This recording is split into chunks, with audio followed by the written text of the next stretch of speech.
Estamos na Red Zone, seus loucos por futebol americano. Como é que vocês estão? Tudo bem por aí? Como passaram desde o último vídeo? Não faz muito tempo, né? Foi nesta manhã que eu lancei pra vocês. Gravei ontem à noite, porque eu não consegui gravar o vídeo na segunda-feira. Eu não estava bem, estava cansado, pacas, não aguentei assistir o último jogo, então não deu pra gravar após o Monday Night Football. Por fim, gravei ontem à noite e lancei hoje pra vocês.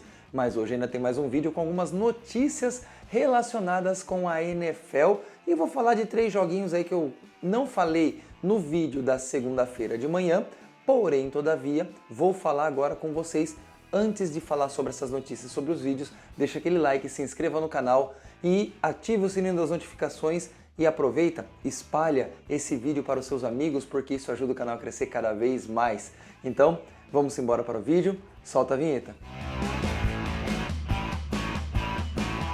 Vamos começar as notícias com uma boa notícia para o torcedor do Philadelphia Eagles, que buscou ali um reforço para sua linha defensiva, tirando da aposentadoria o jogador Brandon Graham, que jogou até o ano passado, anunciou aposentadoria para esse ano, mas optou voltar para auxiliar a franquia na linha defensiva porque está precisando mesmo. E eles estão com uma certa dificuldades aí para pressionar o quarterback adversário. Então Graham está voltando aos 37 anos. Ele já é dono do recorde de maior número de jogos pela franquia, com 206, isso em temporada regular, e 218 contando com pós-temporada, né, com os playoffs, além de ser o terceiro maior sacador da franquia na história, né? São 76 sacks e meio, atrás apenas de Trent Cole com 85,5, que jogou entre 2005 e 2014, e Red White, que é líder absoluto com 124 sacks. Esse vai ser difícil de alcançar, mesmo que o Graham jogasse aí mais 3 anos pela franquia, o que eu acho que não vai acontecer. Eu acho que ele vem só para esse ano, acho. Mas você, torcedor do Philadelphia Eagles, como que você vê esse retorno do Graham? É um alívio? Tá certo que não faz tanto tempo que ele está aposentado, mas será que essa aposentadoria não deu uma diminuída no ímpeto dele? É difícil dizer, mas sinceramente eu acho que não. Eu acho que sim, é um bom reforço para a linha defensiva dos Eagles, estava precisando, e agora ele só está finalizando aí o contrato dele junto à franquia. Eu acho que vocês têm todo o direito de ficar um pouco mais felizes e é uma ajuda a mais para Jalen Carter e companhia limitada. Torcedores do Carolina Panthers estão felizes pra caramba, né? Vamos falar já sobre a vitória dos Panthers na última semana. Porém, todavia, entretanto, essa vitória custou um pouco caro, porque o quarterback Bryce Young torceu o tornozelo e vai perder pelo menos uma semana por conta dessa torção, ficando aí a posição a cargo de Andy Dalton para tentar manter o embalo aí dessas vitórias. Acho que, se não me engano, são 3 vitórias seguidas para o time da Carolina do Norte. Não é uma perda assim tão significativa? Eu acho que é, porque ele não tem jogado de todo mal, mas também não tem jogado assim à perfeição. Mas ele melhorou, afinal de contas, se já estão em campanha positiva no início do campeonato, sem ter que precisar correr tanto atrás do prejuízo, eles tiveram que correr atrás de um prejuízo, mas não foi tão grande assim, eu acho que dá para dizer que sim, Bryce Young, mesmo ainda tendo seus problemas pré e principalmente pós-snap, ele deu uma evoluída. Não sei se será o suficiente para ser um quarterback da franquia, mas por enquanto está indo relativamente bem. E Andy Dalton, como ano passado também substituiu o Bryce Young muito bem, não creio que vá fazer algo ruim ou pior do que vinha sendo feito até o ano passado. Porém, todavia, entretanto, é um ponto a se preocupar. Bryce Young pode não ser o melhor quarterback no momento, mas eu creio que vai fazer falta porque ele estava se encaixando muito bem com o plano de jogo do seu técnico. Você, torcedor dos Panthers, diga aqui, isso é preocupante demais ou vocês confiam o suficiente no Dalton para manter esse embalo da franquia? Diga aqui nos comentários, eu quero saber a sua opinião. E se tem treta lá na AFC Leste por parte do Miami Dolphins, principalmente com as entrevistas de Tua Tagovailoa e Mike McDaniel, o head coach, subindo um pouco mais ali no lado leste dos Estados Unidos, lá em Nova York, nós temos o Woody Johnson, dono dos Jets, criticando o Justin Fields e defendendo o Aaron Glenn, defendendo o seu head coach. Mas de quem foi a ideia de contratar o Justin Fields? não é possível que não passou por Woody Johnson a ideia e possível permissão para trazer o head coach, ou para trazer o quarterback para a franquia. E vamos lá, como muitos comentaram ali na época da contratação do Fields, será que ele fez isso justamente pensando num tank? Porque não é possível você ver o que o Justin Fields fez nos últimos anos e achar que no seu time ele vai virar uma super estrela, vai virar um super quarterback. E difícil, eu não consigo pensar de uma outra forma. E talvez as críticas agora ao Fields seja uma tentativa de talvez justificar um possível tank. Talvez seja, né? Difícil a gente prever ou entender uma situação como essa. Mas que fica complicado esse tipo de situação vir a público, fica muito complicado. E aí você já não tem um time que está muito bem, mesmo com uma defesa com nomes excelentes, que está sofrendo pra caramba porque fica muito mais tempo em jogo. Mas fazer o quê, né? Contratou ele, aguenta essa bomba agora na mão. Aí ano que vem tenta algo diferente. Porém, todavia, entretanto, fica aí meus pêsames para o torcedor dos Jets, para uma franquia que vem morta há um bom tempo. E já que eu citei a AFC Leste, já citei aqui o Miami Dolphins, vou falar aqui que Miami Dolphins vai continuar com Tua Tagovailoa como quarterback número 1.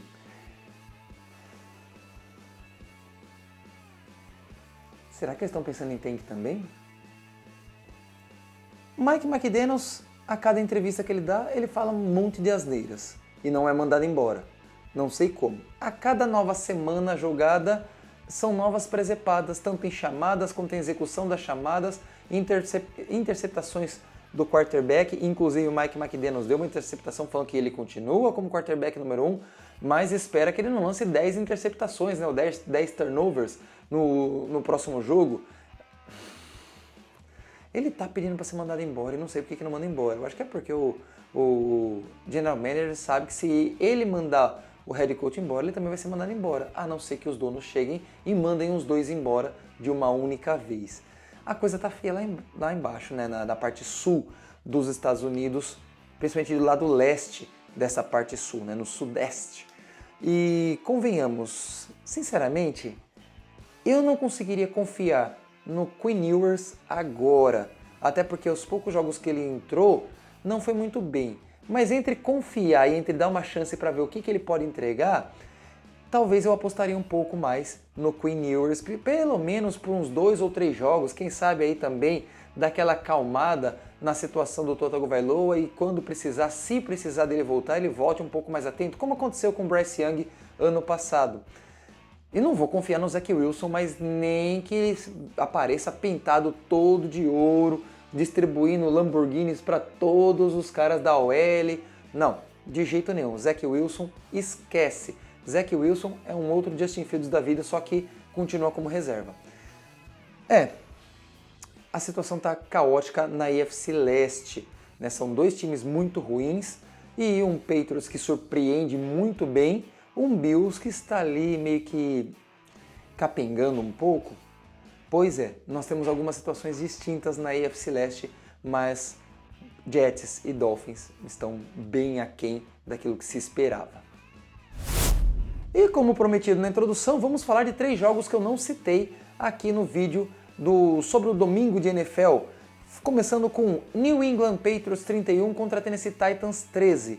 Eu não citei esse jogo porque os outros que eu citei eu achei muito mais interessante de fazê-lo por conta dos contextos dos jogos. Aqui nós tivemos basicamente um massacre com 31 pontos mais massacre, porque foi 31-13 dos Patriots em cima de um dos mais fracos times da NFL.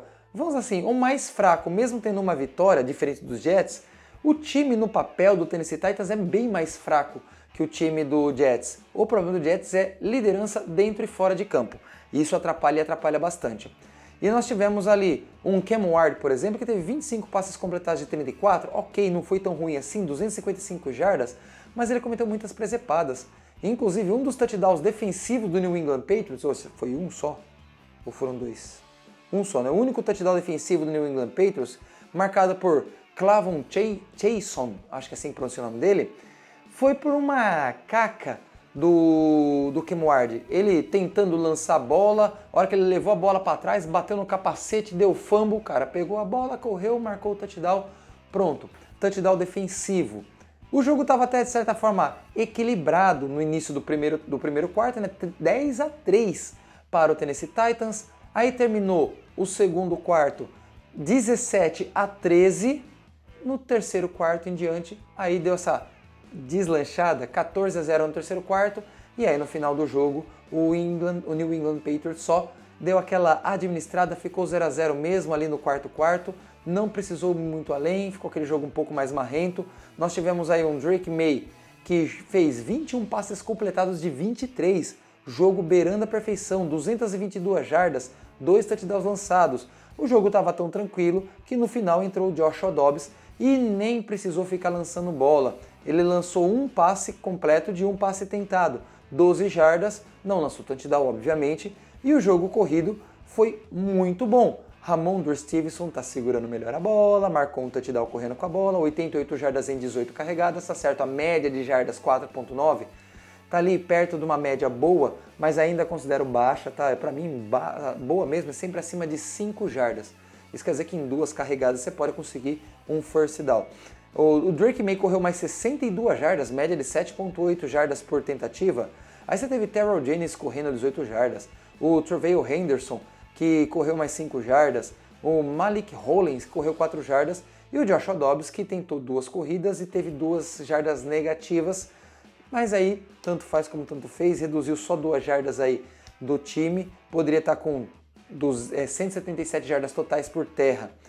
Os jogadores que receberam os touchdowns lançados pelo Drake May foi o Kesham Boutte, 55 jardas em 2 recepções e 2 alvos, ou seja, perfeito basicamente, e o outro foi marcado por Austin Hooper, também em 2 recepções de 2 alvos, só que com apenas 11 jardas, mas foi protocolar o suficiente para conseguir deixar o time nesta posição tranquila dentro do jogo, além do touchdown do Chason, que foi o touchdown defensivo.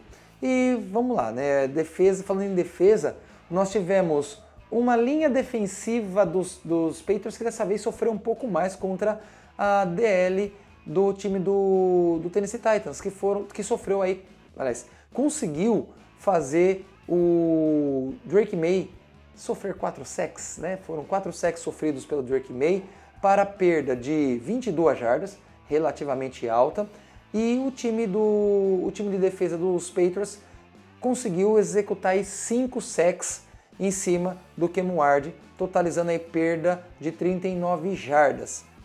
Mas quem ficou mais tempo em campo foi o time dos Titans com a defesa, então 77 tackles totais contra 53.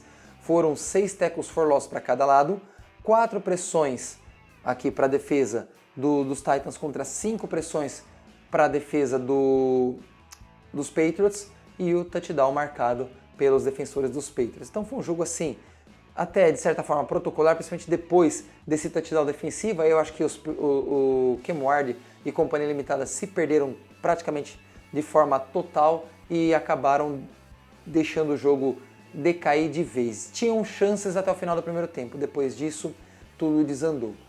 Vitória aí e vantagem para Mike Vrabel, que derrotou seu ex-time, vantagem para Drake May, que tem jogado muito bem, e aí também nós temos com isso um time que está liderando aí a sua divisão, coisa que fazia tempo que não acontecia. Teremos uma disputa interessante entre Bills e Patriots nesta temporada pela liderança da divisão leste da AFC, enquanto aí Tennessee Titans está na briga pela first pick do draft do ano que vem, por enquanto nas mãos dos Jets, mas ainda temos tempo para ver muita coisa mudar, para mal ou para bem. Eu creio que nesse caso não tem como mudar mais para mal, porque já está ruim o suficiente. Só vai mudar para melhor de forma ruim, se a gente puder dizer assim, caso o Jets melhore e tire a possibilidade e perca, né, a possibilidade de ter a primeira escolha e deixe com outro time. Mas aí só o tempo dirá. Outro destaque aqui que eu nem coloquei no domingo, mas que até merecia, foi a vitória por 31-0 do Chiefs em cima dos Raiders. Pô, Isaac, mas você esperava alguma coisa diferente? Não esperava uma vitória dos Raiders, só não esperava um shootout. porque geralmente os Raiders costumam dar um certo trabalho, mesmo lá no Arrowhead, para o time dos Chiefs, coisa que não aconteceu nesse último domingo. Foi um vexame total, né? Vexame total. Geno Smith foi terrível, não lançou interceptação? Ok, não lançou, mas foram 10 passes completados de 16, apenas 67 jardas. Terrível, terrível, terrível, a ponto de Kenny Pickett entrar no final, lançar 2 passes de 2 completados e 8 jardas. Só 8 jardas lançadas. Jardas corridas? Esquece. Ashton Jenkins deve ter se arrependido demais de aceitar ser draftado pelos Raiders, né? Porque ele teve apenas 21 jardas em 6 carregadas. A mais longa de 8 jardas. Não está sendo efetivo porque a linha ofensiva é uma porcaria lá em Las Vegas. E Tom Brady e companhia limitada vai ter que fazer alguma coisa para mudar isso. Em compensação, quem achava que a dinastia tinha morrido, achou errado. Teve um vídeo meu que eu falei assim, a dinastia acabou, né? Mas com uma interrogação entre parênteses. Por quê? Não era uma afirmação 100%, era uma afirmação duvidosa, era uma pergunta com detalhes para deixar respostas no ar. E a gente sabe que não acabou porque as derrotas que Kansas City Chiefs sofreu não foram culpa do Patrick Mahomes. Ele estava sem recebedor, ok, São Francisco 49ers também está com uma linha de recebedores aí um tanto questionáveis por conta de suas contusões, e conseguiu fazer algumas coisas. Porém, todavia, entretanto, não é sempre que acontece. Ano passado não aconteceu. E o 49ers também teve várias situações com lesões. Então existem situações em que o bom trabalho, mesmo com dificuldade, gera resultados. No caso dos Chiefs, não estava gerando, mesmo assim, eles deram a volta por cima. Agora voltou o Worth e voltou o Rice, a situação vai melhorar e muito mais para Patrick Mahomes e companhia limitada. Então eles voltam aí à briga pela liderança da AFC Oeste. Ainda não são líderes? Não, mas está ali na briga, né? Eles vão ficar mais emparelhados. O Las Vegas Raiders vai ficar para trás mesmo, é outro que vai brigar aí por first pick no draft do ano que vem, acho eu, né? Se Pete Carroll não fizer nada e nada mudar ali dentro, eu não acho que Kenny Pickett vai ser suficiente para mudar a história dos Raiders, mas vai que, né? Então nós temos um time que está numa situação de busca, né, pela sua glória novamente, que não estava acontecendo no início da temporada, nas 5 primeiras semanas, né, principalmente. E temos outro time que vai continuar na fossa. Simplesmente isso. Eu não sei se você, torcedor dos Raiders, pensa da mesma forma que eu, mas seu time está bem encrencado enquanto esse carinha aí for dono, eu não lembro o nome dele agora, não sei que lá, Davis. É Davis? Não lembro o nome dele agora. Se você sabe, coloque nos comentários. Esse dono dos Raiders vai ter uma hora que eu acho que ele vai acabar vendendo isso para Tom Brady ou qualquer outra empresa que compre o time para tentar mudar a história, porque ele não sabe nada de futebol americano. Por mais que tenha o Brady agora dando uns pitacos aqui e ali, por enquanto os pitacos do Brady não surtiram resultado bom. Para finalizar, vamos de Carolina Panthers 13, New York Jets 6. Pô, Isaac, fez bem não colocar como destaque no domingo? Sim e não, porque os Panthers tiveram dificuldades, não foi com o ataque dos Jets, foi com a defesa, que é uma defesa muito boa. Apesar de o Bryce Young ter tomado apenas um único sec, perdendo 12 jardas, é um número grande, mas foi apenas um único sec. Lançou 15 passes de 25, 138 jardas e um touchdown. Só que ele não ficou o jogo inteiro, ele torceu o tornozelo, precisou o Andy Dalton entrar no lugar dele, que lançou 4 passes de 7, 60 jardas. Nada de turnovers. Um jogo corrido relativamente bom, passou de um total de 120 jardas, né? Foram 125 ao todo, com o Rico Dowdle novamente sendo destaque, só que dessa vez não um destaque supremo, com 100 e tantas jardas, 200 jardas totais, porém, mais 79 jardas em 17 carregadas, 31 jardas do Chuba Hubbard. Eu acho que isso tirou um pouquinho do brilho do Rico Dowdle, porque ele teve mais jardas, em média, né, 4.6 contra 2.2, mas era o retorno do Chuba Hubbard, que é o titular, ou pelo menos ainda é o titular. Se eu fosse o Canales, deixava o Rico Dowdle como running back número 1 a partir dessa semana que vai chegar, que é a semana 8. Porém, todavia, eu não sou o head coach dos Panthers. Mas foi um jogo até bom e serviu para o Chuba Hubbard talvez começar a engrenar de novo. Agora, se conseguir engrenar os dois e na troca de um com o outro ali nos snaps conseguir descidas maravilhosas por terra, aí não importa se é Andy Dalton que vai ficar como quarterback por mais 1, 2 semanas, se o Bryce Young volta, não volta nessa semana, provavelmente não, mas se ele voltasse também ia ser um alívio muito grande se esse jogo terrestre com os dois engrenar muito bem, porque aí faria a alegria geral da torcida. E quem diria, hein? Carolina Panthers tem campanha positiva, coisa que não acontecia desde 2020 ou 2021, não lembro, o Felipe Vieira falou na transmissão, mas já faz um tempo que eles não conseguiam campanha positiva. E mesmo assim, ainda existem dúvidas quanto aos Panthers por conta dos buracos que ainda existem na franquia, mas que o Canales está fazendo um serviço legal, está.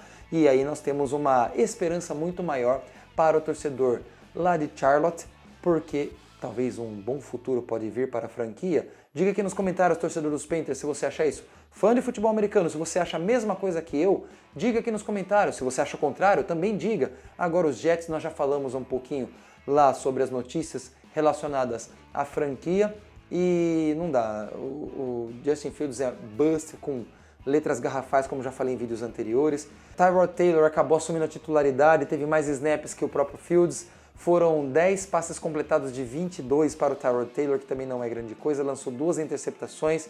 O Justin Fields foi deixado de lado logo de cara também, foram só apenas 6 passes completados de 12, 50%, 46 jardas.